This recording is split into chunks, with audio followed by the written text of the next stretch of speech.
BFM Business, la France a tout pour réussir.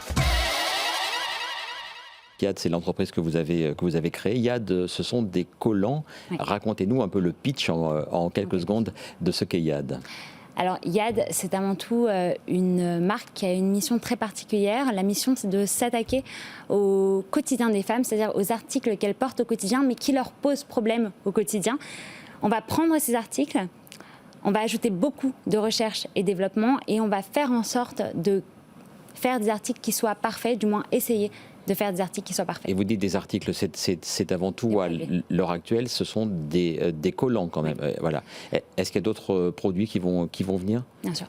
On a commencé sur les collants parce que c'était une niche qui était très particulière, et en fait sur les collants, il y a beaucoup de problèmes. C'est avant tout un produit qui est conçu avec, pour les acteurs empiriques, beaucoup d'obsolescence programmée. Donc avant de se diversifier, selon moi, il faut commencer par être expert sur un produit.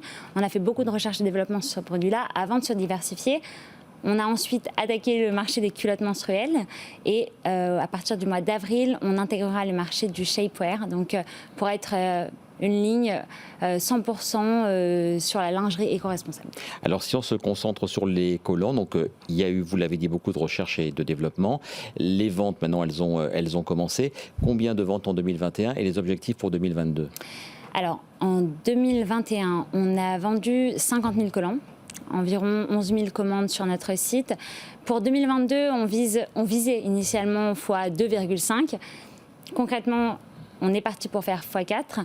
Donc, c'est une croissance qui est très importante et qui nous montre du doigt que les acteurs empiriques qui ont bâti tout leur modèle sur le mass market et l'obsolescence programmée se font challenger en fait par des acteurs comme nous qui sont jeunes. Et par vous, le prix de vente, il est évidemment plus élevé. Oui. Vous promettez une meilleure durabilité, même aussi vous promettez du recyclage. Ça veut dire un prix de vente beaucoup plus élevé. Combien par rapport à un collant classique ?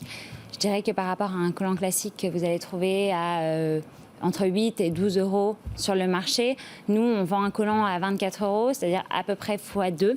Mais en termes de durabilité, un collant classique que vous allez acheter en grande distribution, vous allez pouvoir le porter, c'est les chiffres, hein, entre 2 et 3 fois. Nous, un collant est prévu pour être porté au moins une dizaine de fois. Donc en termes de rentabilité, on est complètement dedans, puisque vous allez certes payer 2 fois plus cher, mais en termes de durabilité, vous allez pouvoir le porter 3, 4, 5 fois plus longtemps. Et rassurez-moi, on est dans la France à tout pour réussir, c'est du Made in France ? Mais je crois pas. Non, vous avez entièrement raison, c'est une bonne question.